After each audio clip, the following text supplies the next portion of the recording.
لو تناهيتم إلى سر الحياة وصنعتم كائنا حيا نرى. کتنا مزہ ہوگا جنت کے باغوں میں گھومیں اور او بھائی بس چھوڑو یار، ایک حور ادھر ایک حور ادھر، سبحان اللہ. آپ بولو گے یار اگر پرانی والی بھی آئے گی تو پھر حوروں کا کیا فائدہ. ایک خاتون نے کہا، وہ شوہر ان کا بیچارہ آڑا ترچھا سا تھا نا، تو مجھے کہنے لگی کہ وہ پرانی بات ہے جب میں کالیں اٹھایا کرتا تھا بہت، تو مجھے کہنے لگی کہ یہی والے شوہر ہمیں جنت میں بھی ملیں گے. تو میں نے کہا ریپیئرنگ ہوگی اس کی. یہ کیا ہوگا جنت میں، کیا ہوگی بھائی؟ ریپیئرنگ. تو ٹینشن لینے کی ضرورت نہیں، تو ریپیئرنگ ہوگی، ڈینٹنگ پینٹنگ کا کام ہوگا. جب یہاں پرانی سے پرانی گاڑی کو یہاں کے ڈینٹر کیسا نیا کر دیتے ہیں یار، تو اللہ میاں کے ڈینٹر کیا وہ ریپیئرنگ نہیں کریں گے، تو اس لیے ٹینشن لینے کا نہیں ہے. اچھا بھائی مفتی صاحب، میں نے سوشل میڈیا پر پڑھا ہے کہ بچے جلدی مسجدوں میں آ کے پہلی دوسری صف میں بیٹھ جاتے ہیں، جو بزرگ لیٹ آتے ہیں ان بچوں کو پیچھے بھیج دیتے ہیں. یار بزرگوں کا احترام کیا کرو، بوڑھے لوگوں کو آگے بٹھا لیا کرو. غلط بھی کر رہے ہو نا تو ان کو غلط کو بھی صحیح کر دیا کرو. سمجھتے ہو؟ جو بوڑھے لوگ ہیں نا، بوڑھے لوگ اگر وہ کسی کو کہتے بھی ہے تو پیچھے چلا جا، تو چلا جا بھائی، غلطی کر رہے ہیں نا زیادہ سے زیادہ وہ بوڑھا، تو اس کو غلط کو بھی صحیح کر دو یار. اس کو اسلام بوڑھوں کا احترام ہے. نبی صلی اللہ علیہ وسلم نے فرمایا کہ جو ہمارے بوڑھوں کی عزت نہیں کرتا وہ ہم میں سے نہیں ہے. تو اچھا نہیں ہے کسی کو کہ آئے وہ اگلی صف سے بندے کو اٹھا کے پیچھے بھیج دے، لیکن بھیج دے تو آپ آ جائیں. بچوں کو تمیز سکھاؤ نا تھوڑا سا. بیٹا اگر انکل جگہ مانگ رہے ہیں تو بیٹا آپ، بچوں کو بھی تو تربیت ضروری ہے نا، تو ان کو بتایا جائے بیٹا بڑوں کا کیا کرتے ہیں، احترام. جیسے سیٹ پہ آپ بس میں بیٹھے ہوئے، وہ بوڑھا آ گیا، تھوڑی دیر کا سفر ہے، اب بوڑھا آ کے کہہ رہا ہے کسی بچے سے، آپ بیٹا، بچہ بالکل معصوم بچہ نہ ہو جس کے لیے کھڑے ہو کے سفر ممکن ہی نہیں ہے، یعنی صحیح ہو، یعنی صحت مند جسے کہتے ہیں. تو اگر وہ بوڑھا کہتا ہے بیٹا تم کھڑے ہو جاؤ، تو حق تو اس بچے کا ہی ہے. لیکن آپ تمیز سکھانے کے لیے بچے کو کیا بولو گے؟ بیٹا انکل جو کہہ رہے ہیں ان کی بات بولو، مانو. تمیز تو یہی ہے نا. تو بعد میں انکل کو الگ سے سمجھا دیں کہ انکل تھوڑا پہلے آ جایا کریں نا آپ. تو لیکن بہرحال بچوں کو ہی ہو. ایک ہماری مسجد میں بھی ایک بوڑھے ہیں جو بزرگ ہیں، جو کئی سال کے تکبیر اولیٰ کے نمازی ہیں، کئی سال کے. تو وہ بیچارے ہمیشہ صف اول میں ہوتے ہیں، تراویاں پوری کھڑے ہو کے پڑھتے ہیں، اور رمضان میں کئی جب بھی دیکھو مسجد میں. اب کیا ہوا کہ وہ اعتکاف والوں کی وجہ سے ان کی 2-3 صفیں پہلے ہی مغرب میں فل ہو جاتی ہیں، ان کو جگہ ہی نہیں ملتی. تو میں نے کہا میں آپ کے لیے آگے جگہ کا انتظام کراؤں گا، کیونکہ ایک آدمی کئی سال سے نماز پڑھ رہا ہے، تکبیر اولیٰ کا، بزرگ بھی ہے، عمر بھی زیادہ ہے.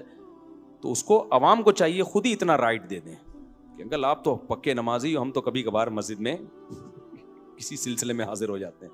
تو اکرام کرنا سیکھو بوڑھے لوگوں کا. خود بھی تو بوڑھا ہونا ہے کل. بوڑھے ہیں، معذور ہیں. موسیٰ علیہ السلام نے ان عورتوں کو پانی پلایا تھا نا، لڑکیاں کہہ کے کمزور ہیں اس لیے نا، ورنہ نمبر تو ان کا بعد میں آنا تھا. تو ہر جگہ قانون نہیں چلتا.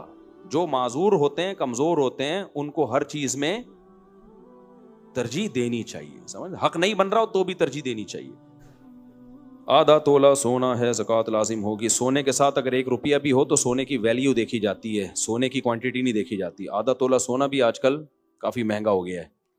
تو وہ اگر سونا اور وہ کرنسی ملا کے 52.5 تولہ چاندی کے برابر ہے. 52.5 تولہ چاندی کی قیمت کیا چل رہی ہے آج؟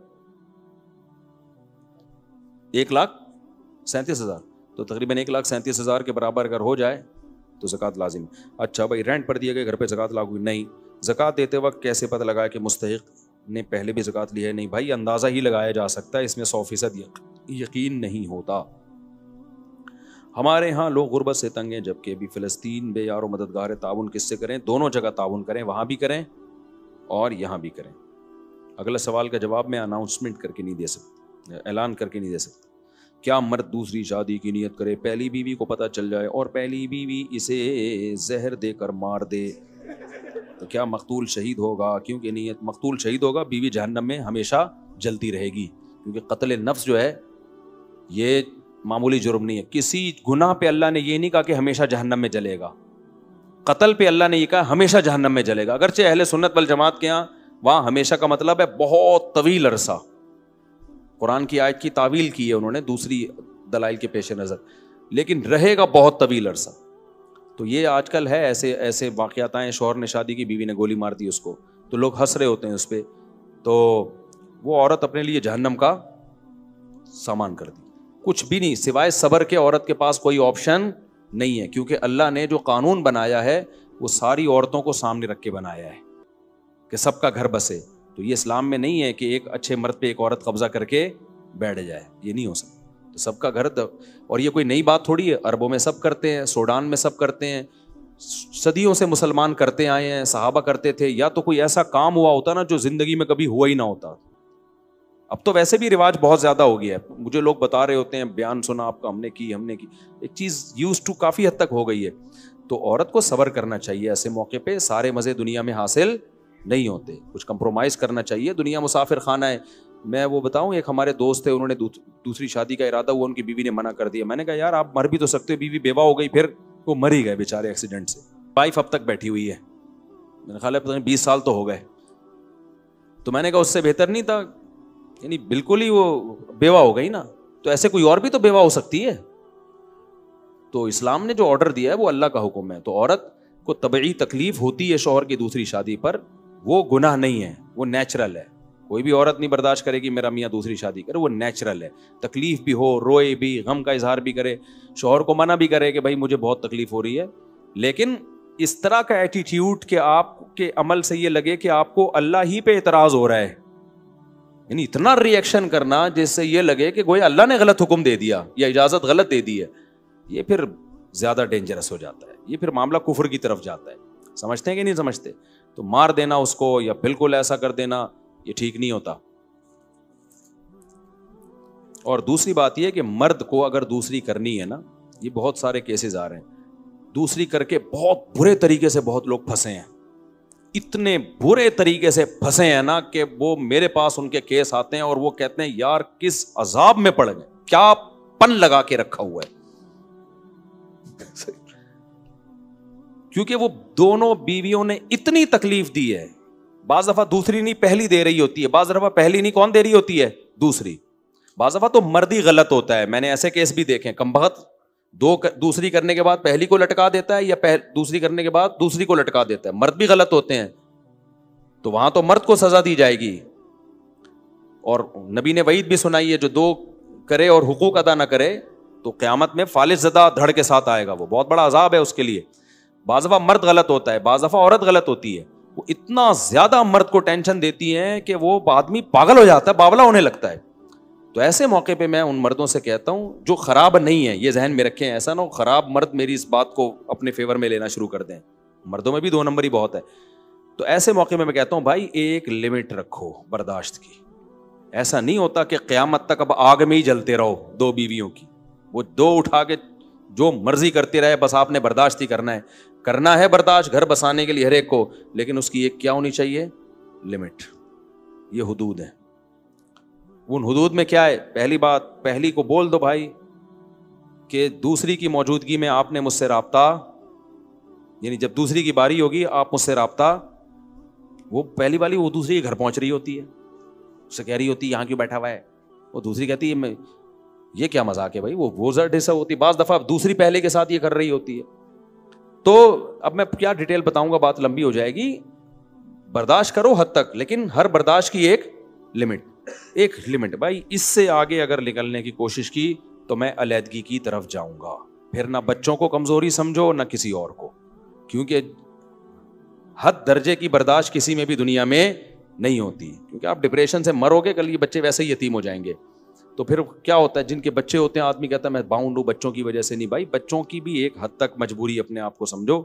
ایسا نہیں ہوتا کہ بچوں کی مجبوری کا فائدہ اٹھا کے اگلا آپ کا گلا ہی دباتا رہے, نچوڑتا ہی رہے, اور آپ اسی چکر میں کہ یار بچوں کا کیا ہوگا. آپ بھی تو کسی کے بچے ہو نا, اپنے ابا کے بچے کا سوچو پہلے آپ, تو بچے پل جائیں گے, کوئی اتنا بڑا مسئلہ نہیں ہے. جب بہت زیادہ حالات میاں بیوی کے خراب ہوتے ہیں نا, تو پھر بچوں کے بگڑنے کا اندیشہ ساتھ رہنے میں زیادہ ہوتا ہے, علیحدگی میں اتنا نہیں بگڑتے. پھر وہ سمجھتے ہو, ہر وقت گھر میں مار کٹائی, گالم گلوچ, پلیٹیں اٹھا کے مار رہے ہیں, اور ہاں 2-4 دفعہ ہفتے میں 1 دفعہ بھی چل جائے گا. بہت زیادہ ہو رہا ہے نا علیحدگی. پھر لوگ یہ سوچتے ہیں میرے بچوں کا کیا ہوگا. ابے ایسے رہنے میں کیا ہو رہا ہے بچوں کا, کل یہ بچے یا تو ماں کا گریبان پکڑیں گے یا تمہارا گریبان پکڑیں گے. بہتر نہیں علیحدگی اختیار کر کے مل جل کے بچوں کو پال لو. ایسے بہت سے لوگ ہیں, تو بلا وجہ علیحدگی کی طرف نہ بچ جاؤ, مگر ایک لمٹ ہے. اس سے آگے نکلنے کی کوشش تو بیگم پھر خاندان کی نہیں مانو, خاندان پھر آ جاتا ہے اگر چھوڑا نا ہم نہیں چھوڑیں گے, ایسی کی تیسی خاندان کی بھگت تم رہے ہو اور انوالو کون ہو رہا ہے؟ اپنے فیصلے خاندان سے مشورے لو, فیصلہ وہی ہوگا جو آپ کی رائے ہے. یہ میں آپ کو تجربے کی باتیں بتا رہا ہوں, میرا جن جتنا تجربہ ہے, آپ کی تو سوچ جہاں ختم ہوتی ہے میرے تجربے وہاں سے شروع ہوتے ہیں. جن لوگوں نے بھی یہ کیا نا خاندان کے دباؤ میں آ کے کہ نہیں خاندان منع کر رہا ہے, بعد میں خاندان میں بھی ذلیل ہوئے وہ, اور ڈپریشن سے کوئی برین ہیمریج سے مرا ہے, یا بعد میں بھی طلاقیں ہوئی ہیں ان کے یہاں, یا چاقو مار دیا, پھر اس نے اس کو مار دیا, اس نے اس کو مار دیا. تو یاد رکھو طلاق شریعت میں ناپسندیدہ ہے, لیکن تمام فقہا کا اتفاق ہے کہ ایک کنڈیشن ایسی آتی ہے جس میں ڈیورس دینا واجب ہو جاتا ہے, پھر نہ دینا گناہ ہوگا. اور یہ وہی ہے جب حدود اللہ پہ قائم رہنا ممکن بولو نہ ہو.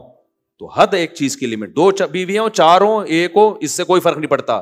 فرق یہ ہے کہ برداشت سب نے کرنا ہے. یہ دنیا, یہ حوریں نہیں ملیں گی دنیا میں آپ کو, اور آپ بھی کوئی حور نہیں ہو, تو وہ بھی برداشت کرے گی, آپ بھی برداشت کرو گے, لیکن اس برداشت کی کیا ہے ایک لمٹ. اور وہ لمٹ کا میں ایک عام اصول بتاتا ہوں. ڈپریشن میں اگر جانے لگو نا, اتنی ناقابل کے ڈپریشن کی گولیوں پہ آ گئے, اٹ مینز بھائی اب معاملہ پروگرام آپ کا کیا ہونے والا ہے, اڑنے والا ہے. اتنا نہیں تو یہ پھر زیادہ, پھر علیحدگی کی طرف جاؤ. پھر اس میں ماں باپ آ جاتے ہیں, چھوڑ کے دیکھو ہم یہ کر دیں گے, لوگ ذلیل کرتے ہیں, کوئی بات نہیں, لوگوں نے ویسے بھی بعد میں بھی کتوں کی طرح ذلیل ہی کرنا ہے.